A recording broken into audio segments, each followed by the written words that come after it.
This transition team, I have heard that they have actually had their own transition team working kind of before the election and not doing it the traditional sort of way where they come in and then they go through the whole government process. He's trying to do sort of a bit of an end run around this. It's the biggest difference right now between Trump 2.0 and Trump 1.0. Face it, Trump sort of won by surprise in 2016. Yep. I think everybody who's candid with you said they didn't really expect him to win. And for that reason, they didn't do a lot of the work that some campaigns do beforehand. They're not making that mistake again.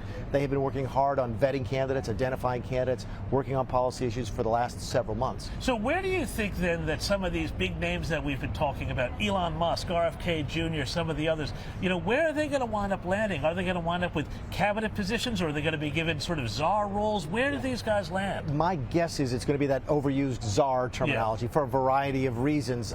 If you're in the cabinet, like I was, you have to go through Senate confirmation, which is a pain in the rear end to begin with. But you've got the Senate now. It doesn't make any difference because the Democrats still get to go through all your dirty laundry. Yeah. Because the Senate was Republican when I was named the OMB director, and it was still a miserable experience. Plus, and this is probably more important for somebody like Elon Musk, there are very specific rules about what you can own and cannot own when you're in the cabinet. And my guess is Elon Musk is not going to sell SpaceX or Tesla so that he could serve as the Secretary of Commerce. Yeah, no, look, that's fair enough.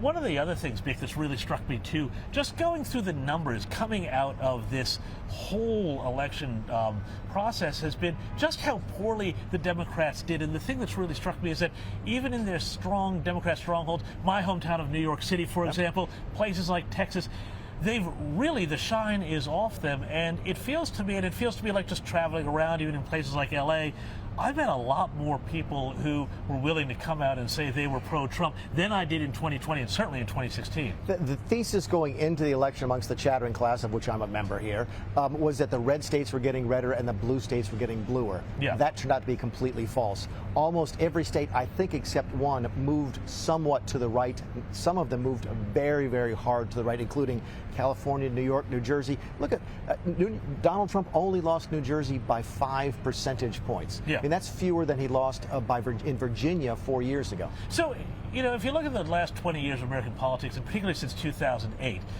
the left has been dominated by this kind of Obama-ism type of thinking and so on. Does this result now, you see all the hand-wringing in the New York Times, oh, is this who America really is? Because they never went out and talked to them. But, is this a rebuke to that sort of Obama-style democratic governance, heavy on identity politics, very self-critical of America and American leadership? It's fun to see the other side screw up because I've been through this. I've been on the short end of this before as a Republican, and there's always this great wailing and gnashing of teeth and what's wrong with our party. Right now, they can't figure out what's wrong. There's a wing of them that says, oh my goodness, we're too much on the cultural issues. The trans issue was bad for us. The DEI issue was bad for us. Boys playing in girls' sports was really bad for us. And there's other people who say, no, those policies are great. We just had the wrong people at the top. So they're having a good bit of infighting right now, which is sort of, you and I can just buy the popcorn, sit back and watch it. Now, let's talk too about Australia. And where does, the Australian alliance fall into with Donald Trump in the White House now? I think, we've talked about this before. Donald Trump is generally, I think, sympathetic to Australia. But, back home in Australia, there's a lot of people say, oh, we've got to reconsider AUKUS. Will the United States, stick up for us and all of this sort of thing? How does the alliance go forward with Donald Trump at the helm? The alliance is institutional more than anything else. It's so old, and there's so many connections. There's cultural, there's language, there's economic, there's military, that I would find it hard to believe that it would come into a real strain. The personal level is different. Well, and that's where I wanted to go with this here, too, because, we know that Prime Minister Anthony Albanese, I broke this story earlier this week, said in 2017 that Donald Trump scared the S out of him. We'll just say that. It's a family show. And we know, of course, about all of the comments of Ambassador Kevin Rudd. Now, I know that there's been a bit of backfilling exercise here where they're trying to make nice with the... Oh, Albanese, I understand, deleted all the tweets, which always solves the problem. And so with Trump being so relationship focused, can Kevin Rudd stay tenably as the ambassador?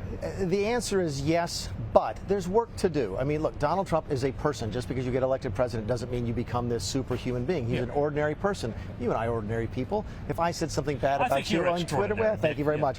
We can work through it, but it's going to take somebody picking up the phone and calling Donald Trump and working through it. He's certainly not going to call Anthony Albanese and say, by the way, now would be a good time for you to apologize to me. That conversation's not going to happen. Albanese needs to pick up the phone. Rudd needs to pick up the phone and do what gentlemen do and say, look, sorry about what I said. Let's move forward, work together, that kind of thing. So, the thing is that, of course, Donald Trump is somebody who puts so much stake in those personal relationships. I mean, that is so you think that this is salvageable then? But look at it this way: he and Scott Morrison did not get along particularly well at the outset of the first term.